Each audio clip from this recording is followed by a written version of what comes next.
Kamusta kaya yung mga bata habang wala tayo? Malamang, puro na naman kabulastugan yung pinagagawa ng mga yun. Panoorin niyo ako paano magwalwal!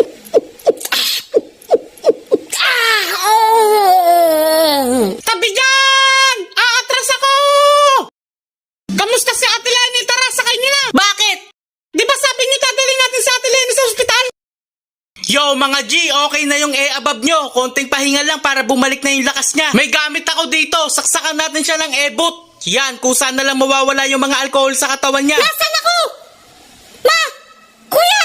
Huwag ka mag-alala, tol. Nandito lang kami. Nandito ka sa studio ni Doc. Lenny, anak, kamusta na yung pakiramdam mo? Grabe, kinabahan ako sa ginawa mo, ha. Sana wag mo nang uulitin yun. Buti na lang talaga magaling yung OG Doc na pinuntahan natin. Kung hindi, siguro baka napaano ka na ngayon.